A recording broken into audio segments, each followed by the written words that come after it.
moment, l'Égypte a failli être détruite. L'Égypte, la civilisation la plus puissante de son époque, a failli être détruite par un seul homme, un pharaon dont on a voulu effacer le nom, Akhenaton.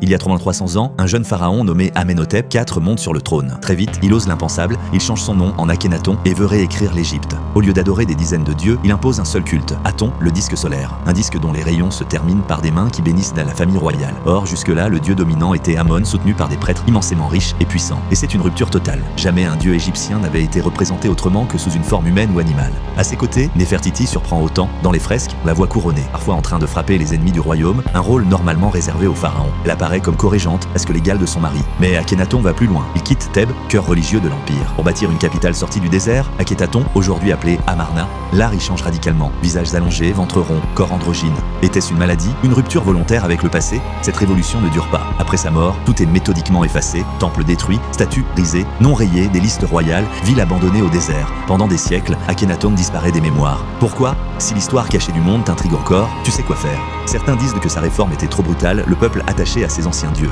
D'autres pensent que les prêtres d'Amon, privés de pouvoir et de richesse, ont orchestré sa damnation. Et plus troublante encore, successeur fut Toutankhamon, le pharaon le plus célèbre de l'histoire, mais qui rétablit le culte d'Amon. Était-ce par conviction ou parce qu'il n'avait pas le choix?